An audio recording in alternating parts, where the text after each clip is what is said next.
India is a vast country which is highly populated. यहाँ इतनी बड़ी पॉपुलेशन है, पर इसे बोझ समझने की जगह अगर हम लोगों को ह्यूमन रिसोर्स बना दें तो ये हमारे कंट्री को डेवलप करने में और अनगिनत सोशल, इकोनॉमिकल, इन्वायरमेंटल प्रॉब्लम्स को सॉल्व करने में सबसे ज़्यादा इफेक्टिव होगा। हम लोगों को रिसोर्स बनाएं, मतलब उन्हें स्किल, वैल्यूज़, अंडरस्टैंडिंग, कैपेसिटी जैसी क्वालिटीज़ दें। इसका सबसे एफिशिएंट तरीका क्या है? एजुकेशन से मेरा मतलब वो किताबी पढ़ाई और मार्क्स वाली चीज़ें नहीं है, बल्कि स्टूडेंट्स में एक अच्छी पर्सनैलिटी को बिल्ड करना, एक सही कैरेक्टर और नॉलेज देने से है।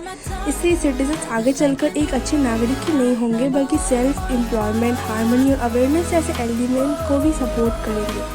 आज मैं कुछ ऐसे तरीके साझा करूँगी जिससे इंडिया की सो कॉल्ड एजुकेशन सिस्टम को इम्प्रूव किया जाए। First is teaching in local languages. हाँ, आजकल बेसिक साइंस, सोशल स्टडीज़ और मैथ्स की नॉलेज ज़्यादातर इंग्लिश में ही दी जाती है।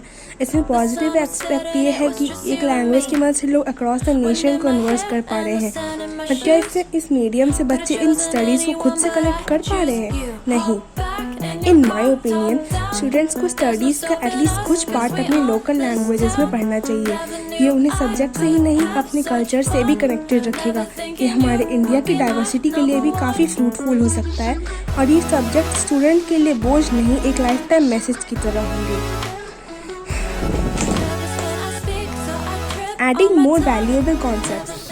हम जानते हैं कि समाज में बहुत टॉपिक्स हैं जो स्कूल में पढ़ाए नहीं जा रहे, बट उतने ही इम्पॉर्टेंट हैं सही मायने में डिसीजंस ले पाने और जज कर पाने के लिए। For example feminism. ये कॉन्सेप्ट आज भी कई एडल्ट्स के दिमाग में क्लियर नहीं है और कई मिसबिलीव्स पैदा होते रहते हैं। बेवजह की हेट और कंट्रोवर्सीज सामने आती है। अगर लोगों को इस बारे में सही एजुकेट करें तो ये प्रॉब्लम्स नहीं होंगी। सेल्फ मैनेजमेंट की स्किल आई थिंक लाइफ में सबसे ज़रूरी है, but I guess it's not even brought up in many classrooms as a topic. Self awareness, confidence, hygiene, ये सब किसे नहीं ज़रूरत होते हैं। इस तरह के कई कॉन्सेप्ट है जो स्टूडेंट्स को बताना और कॉन्सेप्ट क्लियर करना ज़रूरी है। Third is teachers selection.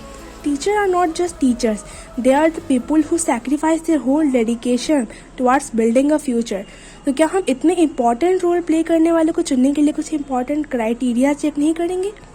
आज बहुत सारे बच्चे अपनी पढ़ाई को बोझ समझते हैं just because of their teachers. Not gonna lie, मैंने भी कुछ ऐसे लोगों को एक्सपीरियंस किया है as a teacher. We must select teachers very carefully. Those who just know the content can not be teachers, but they must possess many more skills. Students को समझना, समझाना, सब्जेक्ट को इंटरेस्टिंग बनाना और रिलेटेबल बनाना, so that students अपने आप ही उनकी रिस्पेक्ट करना सीख जाएंगे और उनकी हार्डवर्क की वजह से वो टीचर की वैल्यू को समझेंगे। My next point is let students choose.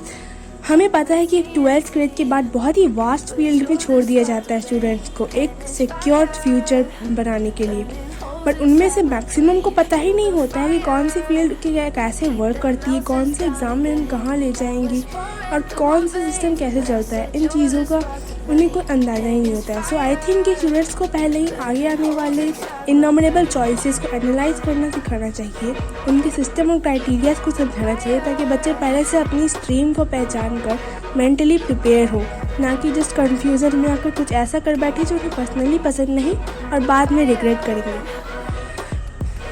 My last point is teach them to form opinion. We are familiar with concepts such as voters and audiences etc. But do we know that upcoming voters and audiences are whom? Yes, हमारी youth को आगे चलकर country के सब बड़े decisions लेने हैं, तो क्यों ना हम इन्हें डिसाइड करना सिखाएं। हम लोगों को स्टूडेंट्स को एक ओपिनियन फॉर्म करना सिखाना चाहिए, ताकि वो प्रोपेगेंडास, इल्यूजन्स और फेक मीडिया से इन्फ्लुएंस ना हो और अपने डिसीजंस को बोल्डली ले सकें। It could be almost politics, Bollywood, music industry, etc. Why we should not support nepotism? What are the traps of political parties to subconsciously affect the voters' mind or media men to create controversies?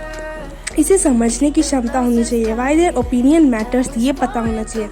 इस तरह से हम true artist को identify कर पाएंगे और बहुत सारे सही लोगों को लीडर्स बनाने में हेल्प होगी।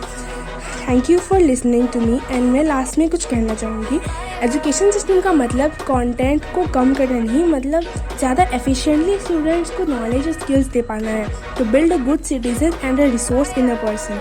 आई hope you learn through the video and thank you very much for watching. to change my fate. Yeah, please just blow